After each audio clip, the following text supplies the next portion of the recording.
God's vision ఛానల్ని చూస్తున్న ప్రతి ఒక్కరికి దేవుని ప్రభు అయిన యేసుక్రీస్తు నామమున మీ అందరికీ వందనాలు. కళ్ళు మూసుకుందాం, ప్రార్థించుకుందాం. స్తోత్రం స్తోత్రం నాయన, పరిశుద్ధుడా, మహోన్నతుడా, సర్వోన్నతమైన దేవా, కృపల తండ్రి నాయన ప్రభువా, మరి నాయన ఈ సువార్త ప్రయాణంలో ప్రభువా ఎంతో సహాయం చేస్తున్నావు తండ్రి. ఎంతో జ్ఞానాన్ని ఇంకా దయచే తండ్రి ప్రభువా, ఇంకా గొప్ప విషయాలు చెప్పేటట్టు అట్లాంటి జ్ఞానాన్ని నాకు దయచే తండ్రి ప్రభువా. నీ దాసుడి ప్రభువా, మరి అదేవిధంగా ప్రభువా ప్రతి ఒక్క బిడ్డని దర్శించండి ప్రభు, ప్రతి ఒక్క సమస్యని తీర్చండి తండ్రి, ప్రతి ఒక్క బిడ్డని ఆశీర్వదించండి తండ్రి. అదేవిధంగా ఆరాధనలో మరి వాక్యంలో మాకు తోడుగా ఉండి పరిశుద్ధాత్మ దేవుడా నువ్వే నడిపించమని నజరేయుడైన యేసు నామమున అడుగుతున్నాం తండ్రి. ఆమేన్ ఆమేన్ ఆమేన్ ఆమేన్.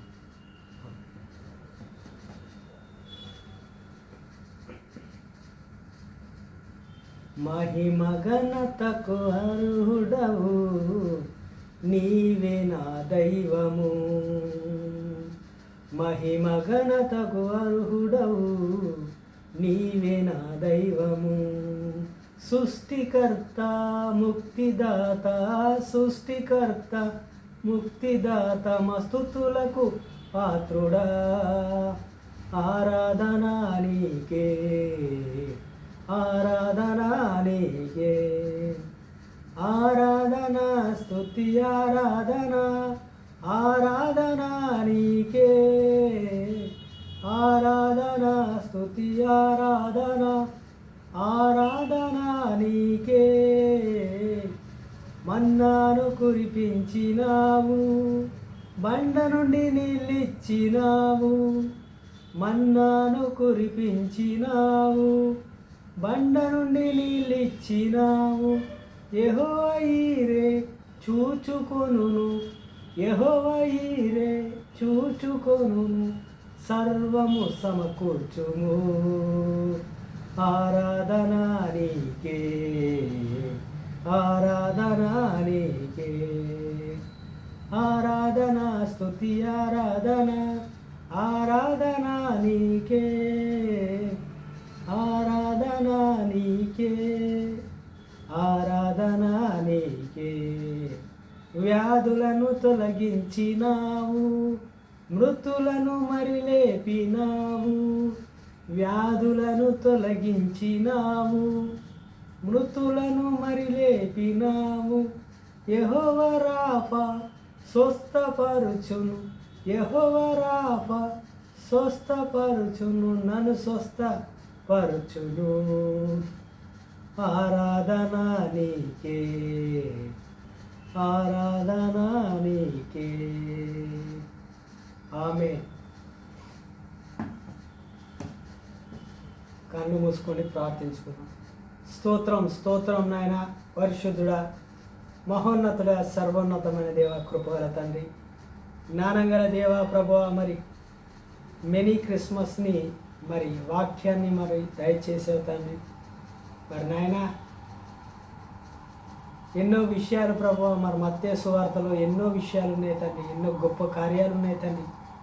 ప్రతి ఒక్క సువార్తలో ప్రతి ఒక్క విషయాన్ని పొందుపరిచావు తండ్రి. ఒక్కొక్క సువార్తలో ఒక్కొక్క విషయాన్ని మాకు నేర్పుతూ ఉన్నావు తండ్రి ప్రభువా. జ్ఞానాన్ని పరిశుద్ధాత్మదేవ మాకు నేర్పించి మా నోటి ద్వారా బోధించేటట్టు మాకు శక్తిని దయచేస్తున్నందుకు నీకు వేల కోట్ల వందనాలు తండ్రి. అట్టి జ్ఞానాన్ని మాకు దయచేయమని, అట్టి వాక్యాన్ని చెప్పే చాతుర్యాన్ని, నీ జ్ఞానాన్ని మాకు దయచేసి ముందుకు నడిపించుమని, మాలో ఉండి మాకు జ్ఞానాన్ని దయచేస్తూ మమ్మల్ని ముందుకు నడిపించుమని నజరేయుడైన యేసు నామమున అడుగుతున్నా తండ్రి. ఆమేన్ ఆమేన్ ఆమేన్ ఆమేన్. గాడ్స్ విజన్ ఛానల్ని మీ అందరూ చూస్తున్నందుకు మీ అందరికీ దేవుని నామమున వేలాది వందనాలు. అదేవిధంగా మరి సువార్త అనగానే చాలా స్వస్థత, మరి స్వస్థతల గురించి మనం నేర్చుకున్నాం. అదేవిధంగా మరి సువార్త ప్రయాణాలు, మరి పౌలు గురించి కూడా మనము తెలుసుకున్నాం. అదేవిధంగా మరి ఎన్నో అద్భుత కార్యాలు, సూచక్రియలు కూడా మరి పేతురు, యోహాను గారు కూడా చెప్పినట్టు వాళ్ళు కూడా చేసిన ప్రయాణాలు చూసాము, ఎన్నో అద్భుత కార్యాలు చూసాము. కానీ ప్రభు అయిన యేసుక్రీస్తు వారి జన్మను మరి ఎలా ప్రభు అయిన యేసుక్రీస్తు వారు ఎలా పుట్టారు, ఎలా జన్మించారో మనం ఒకసారి ధ్యానించుకుందాం. ఇది క్రిస్మస్ రాబోతుంది కాబట్టి ఒకసారి మనకు కూడా తెలుస్తుంది. మరి ఒకసారి మత్తయి సువార్త 1వ అధ్యాయంలో మరి చూసుకుందాం. మత్తయి సువార్త 1వ అధ్యాయం చదవబోతున్నాను. మరి జ్ఞానులు మరి ప్రభువుని ఎలా పూజించారు, జ్ఞానులు ఎలా యేసు ప్రభు గురించి ఎలా తెలుసుకున్నారు, మరి ఫరో రాజు ఎందుకు భయపడ్డాడు, మరి ఎందువలన మరి ఆయన రాజుగా ఎలా ఉన్నాడు, మరి రాజు పుట్టాడు అనగానే మరి ఫరో కూడా భయపడ్డాడు. మరి ఆ జ్ఞానులు ఎవరో తెలుసుకుందాం. ఫస్ట్ మత్తయి సువార్త 21 నుంచి చదువుతాం. ఇది మీకు తెలిసిందే. 18 నుంచి 20 దాకా తెలుసు. మరియమ్మకు పరిశుద్ధాత్మ దేవుడు దయచేయడం, మరి పరిశుద్ధాత్మ కమ్ముకొనడం వలన మరి ఆయన శక్తి, దేవుని శక్తి ద్వారా పుట్టిన యేసు ప్రభు వారు మరి ఆయన పేరు పెట్టబడింది. తర్వాత ఏం జరిగిందో అంటే 21 నుంచి చదివితే మనకు చాలా బాగా అర్థమవుతుంది. ఆమె యొక్క కుమారుని కనెను, తన ప్రజలను వారి పాపముల నుండి ఆయన రక్షించును గనుక ఆయనకు యేసు అను పేరు పెట్టబడను. యేసు అని పేరు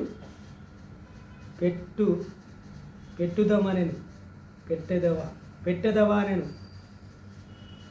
అంటే ప్రభు అయిన యేసుక్రీస్తు వారు ఏమంటుండే, కన్యక గర్భాన పుట్టాడు. అంటే ఏ పాపము లేని పరిశుద్ధుడుగా జన్మించి భూమి మీద మన కొరకు జన్మించిన రక్షకుడు, మరి మనుషుల పాపాల కొరకు జన్మించాడు.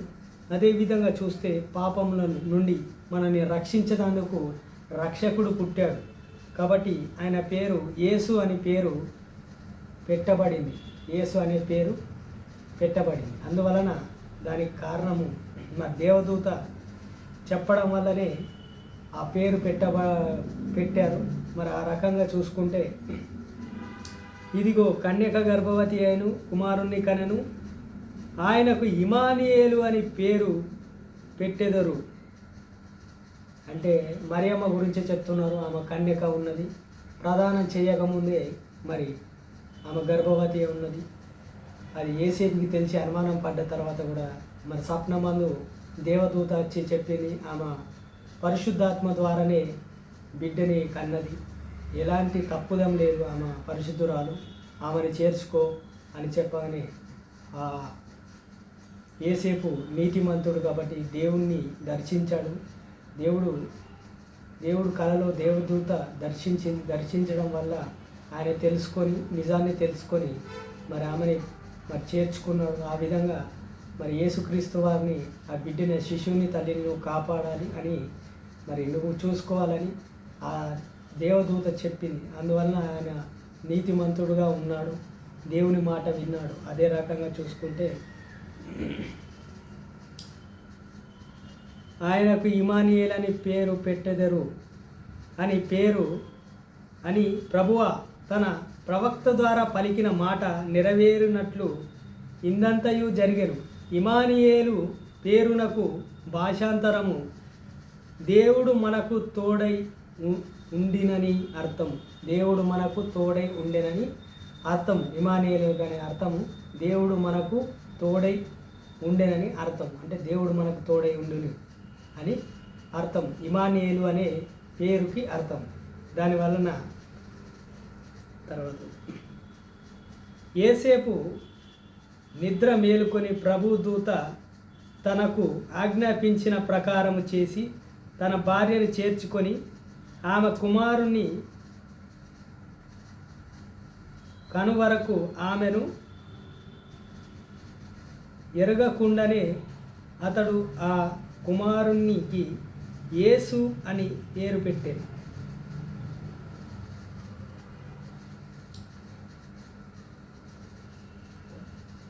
ఎరగకుండానే అంటే ఏ అనుమానం లేకుండానే ప్రభు అయిన యేసుక్రీస్తు వారు అంటే శిశువుగా ఉన్నాడు కాబట్టి తండ్రి ఎట్లాంటి అనుమానం పెట్టుకోకుండా మరి ఆ పేరు యేసు యేసు అని పేరు పెట్టేశారు.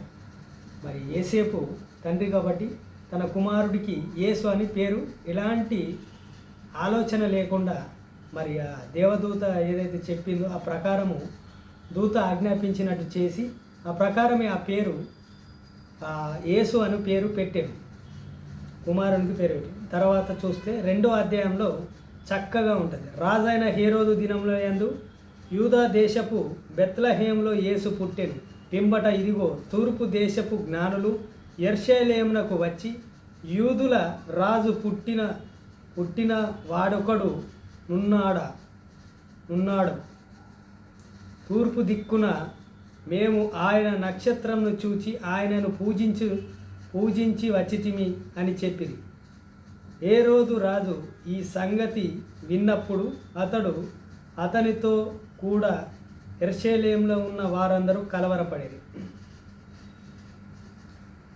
రాజైన హేరోదుని నేనుండగా ఇంకొక రాజు ఎవరున్నారని అక్కడున్న ప్రజలు కానీ అక్కడున్న రాజు కానీ భయపడుతూ ఉన్నాడు. అంటే అక్కడున్న యూదులలో రాజులు హేరోదులు ఎలా ఉండేవారంటే సొంత కొడుకు తిరగబడ్డ కానీ ఆ పదవి కోసము వాళ్ళు చంపేసేవారు. అంటే ఇప్పుడు ఇంకో కొత్త రాజు పుట్టుకొచ్చారన్నప్పుడు అందులో కలవరం పడుతూ భయంతో ఉన్నాడు. అసలు ఈ రాజు ఎవరైందని నక్షత్రంను వాళ్ళని తీసుకొని వచ్చిందట. పూజించడానికి వచ్చినామంటే నేనుండా ఇంకెవడు రాజు ఉంటాడు, నేనే రాజును కదా అని ఆయన కలవరపడుతున్నాడు. హేరోదు గురించి తెలిసిందే మీకు.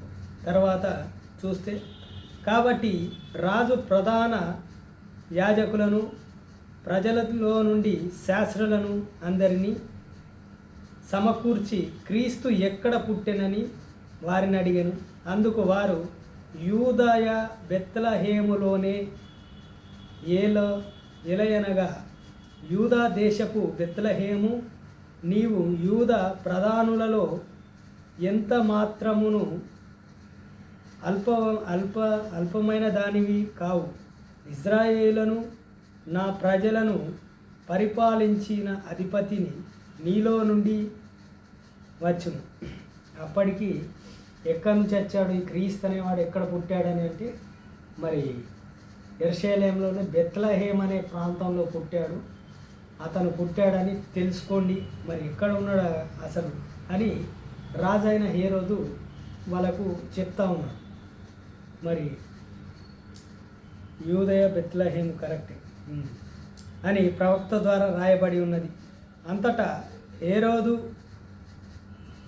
ఆ జ్ఞానులను రహస్యంగా పిలిపించి ఆ నక్షత్రమును కనబడిన కాలమును వారి చేత పరిష్కారముగా తెలుసుకొని మీరు వెళ్ళి ఆ శిశువుని విషయమై జాగ్రత్తగా విచారించి తెలుసుకొనగానే నేనును వచ్చి ఆయనను పూజించినట్లు నాకు వర్తమానము తెండని చెప్పి వారిని బెత్లెహేమునకు పంపెను. రాజంటున్నాక నాకు ఈ విషయం చెప్పండి, జ్ఞానులకు చెప్తున్నాడు. మీకు తెలుసు కదా, నేను కూడా ఆయనను పూజిస్తాను, నాకు ఆ విషయం చెప్పండి అని చెప్తున్నాను. ఇక హేరోదు గురించి తెలిసింది. హేరోదు ప్రతి ఒక్క పిల్లల్ని చంపేసిన వాడు. భయం అంటే హేరోదు క్రూరుడని తెలుసు. ఆయన చెప్తా ఉన్నాడు, ఫస్ట్ జ్ఞానుల్ని పంపించాలి. జ్ఞానుల్ని పంపిస్తే అక్కడ పరిశీలించి ఆ క్రీస్తు అనే శిశువుని చంపాలని చూస్తున్నట్టే దైవ వ్యక్తుల్ని చంపాలని. అంటే నాకు రాజుగా నేనే రాజునైనప్పుడు ఇంకొకరు రాజు ఎవడే ఉంటాడని భయపడుతూ ఉన్నాడు. యూదులకు రాజుని నేనే కదా అని.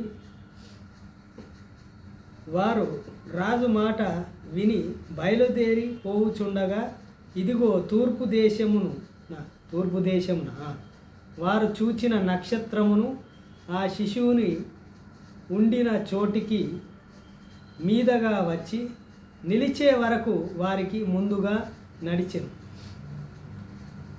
నక్షత్రం ఏం చేసిందంటే ఆ తూర్పు దేశం దాకా ఆ జ్ఞానాన్ని తీసుకెళ్తూ వాళ్ళు ఎక్కడి దాకా వెళ్తే అక్కడ దాకా ఆ నక్షత్రము దారి చూపిస్తూ వెళ్ళింది ఆ శిశువు ఉన్న దగ్గరికి.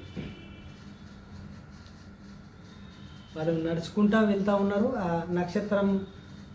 నక్షత్రంని చూసుకుంటూ ఈ జ్ఞానులు వెళ్తూ ఉన్నారు. ఆ శిశువు ఎక్కడ ఉంది ఏదని తెలుసుకుందాం అంటే వాళ్ళు నడిచినా కానీ వాళ్ళకి దారి చూపిస్తూ ఆ వెలుగులో ఆ జ్ఞానులనే వాళ్ళు వెళ్తూ ఉన్నారు.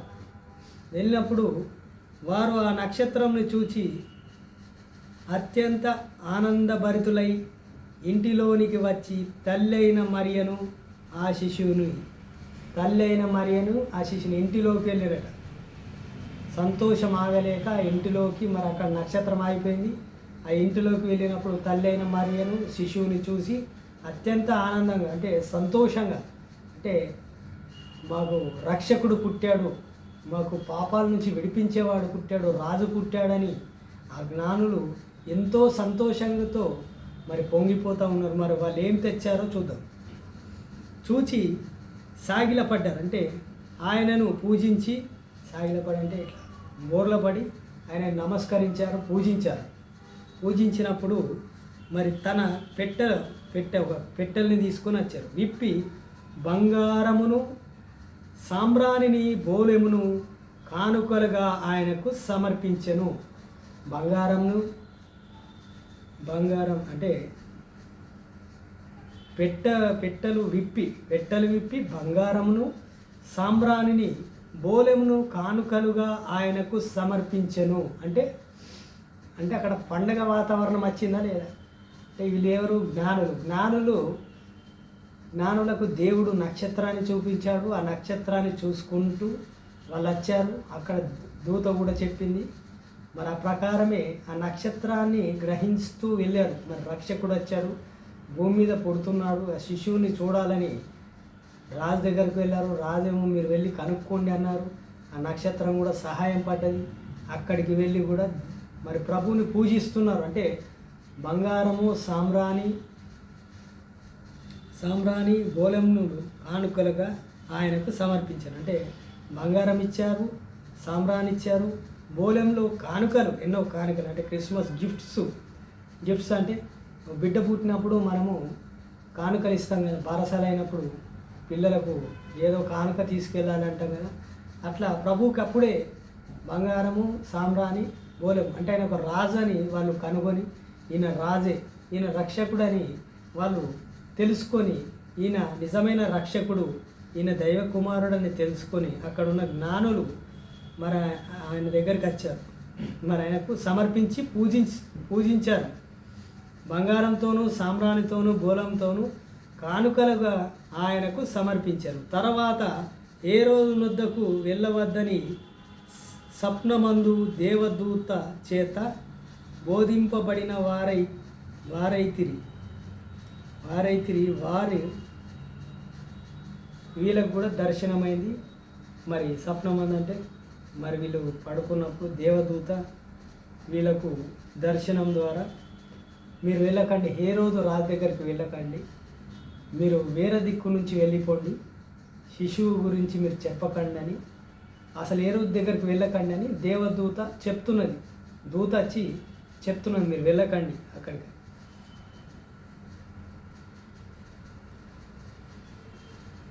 మరియు వారు మరి యొక్క మార్గమున అంటే వేరే మార్గమున తన దేశమునకు తిరిగి వెళ్ళిపోయారు.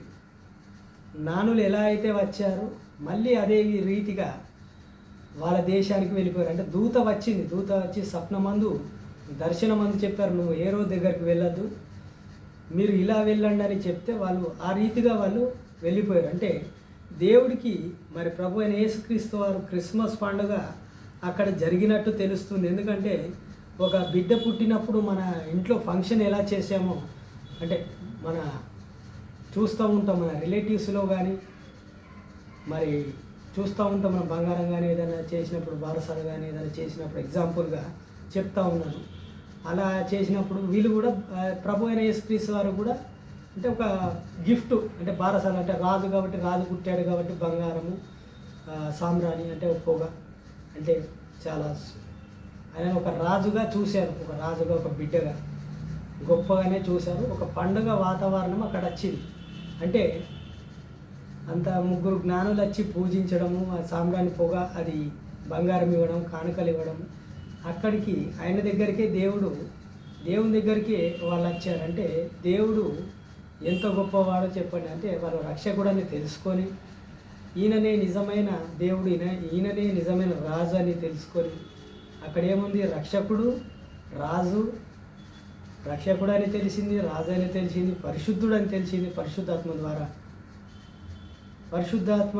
మరి దేవుని శక్తి ద్వారా పుట్టిన ప్రభు అయిన యేసుక్రీస్తు వారు అని తెలిసిందంటే, మరి ఇన్ని విషయాలు తెలిసాయి. అంటే పండుగ వాతావరణం ఉందా లేదా, అంటే పండుగ చేసుకున్నారా లేదా, అంటే క్రిస్మస్ పండుగ ప్రతి ఒక్కరూ చేసుకోవాల్సింది. ఎందుకంటే ఇక్కడ పండుగ వాతావరణం ఉంది కాబట్టి మనకు రక్షకుడు పుట్టాడు. అంటే దేవుడు మనకు భూమి మీదకి వచ్చిన రోజు కాబట్టి, జన్మించిన రోజు కాబట్టి మనము క్రిస్మస్ పండుగ వాక్యంతో సహా మనము వస్త్రాలు కూడా తీసుకోవాలి, నూతన వస్త్రాలు కొనుక్కోవాలి.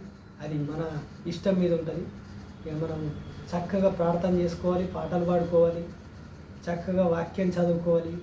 దేవుడు మనల్ని ఇంకా ఆశీర్వదిస్తాడు. ఈ క్రిస్మస్ పండుగ లోపల మనందరి జీవితాలు మారుతాయి. దేవుడు మనందరినీ దీవించి ఆశీర్వదించును గాక. ఆమె. మరి కన్ను మూసుకొని ప్రార్థించుకుందాం. స్తోత్రం స్తోత్రం నాయన, పరిశుద్ధుడా, మహోన్నతుడా, సర్వోన్నతమైన దేవా ప్రభువా, మరి క్రిస్మస్ గురించి కొన్ని విషయాలు చెప్పాను తండ్రి. మరి నాయన, మరి పండుగ చేసుకోవాలా లేదా అంటే మరి జ్ఞానులు చేశారు, మనం కూడా చేసుకోవాలి. ఎవరి మాట వినద్దు. ఎందుకంటే మనకు అసలైన దేవుడు, నిజమైన దేవుడైన యేసు ప్రభువారు నిజమైన, మరి లోక సంబంధమైన దేవుడు కాదు, ఆత్మ సంబంధమైన దేవుడు అని తెలిసి, నిజమైన దేవుడు, సర్వ సృష్టిని సృష్టించిన దేవుడి గురించి మనం పండుగ చేసుకోవాలి, క్రిస్మస్ చేసుకోవాలి, మన దేవుడిని ధ్యానించుకోవాలి, ప్రార్థించుకోవాలి, పాటలు పాడుకోవాలి. మనము మరి చక్కగా మన దేవుడిని ధ్యానిస్తూ ఉంటే మన దేవుడు కూడా మనకు ఆశీర్వదిస్తూ ఉంటాడు. మన జీవితాన్ని కూడా పండుగ వాతావరణం లెక్కనే ఉంచుతాడని, ఆశీర్వదిస్తాడు, దీవిస్తాడని ఇందులో బైబిల్లో ఉన్నట్టు మన జీవితాలు కూడా మారుతాయి.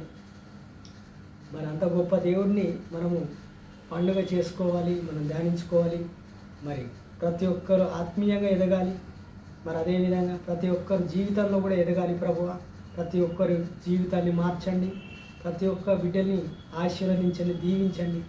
ప్రతి ఒక్కరూ ఈ క్రిస్మస్ లోపల అందరూ మరి ఏమేమి పనులు అయితే బిడ్డలే ఆగిపోయాయో ప్రతి ఒక్క పనులు మరి చూసే ప్రతి ఒక్క బిడ్డను మరి ఆశీర్వదించండి. వాళ్ళ పనులు ఏమైనా ఉంటే ఆ పనులన్నీ, ఆగిపోయిన పనులన్నీ మళ్ళీ మొదలై మరి అన్నీ విజయవంతంగా యేసు నామంలో మరి జరుగును గాక. అదేవిధంగా ప్రతి ఒక్క అనారోగ్య సమస్యలు లేకుండా సంతోషంగా మరి నీ క్రిస్మస్ పండుగని జరుపుకునే శక్తిని దయచేయండి ప్రభు.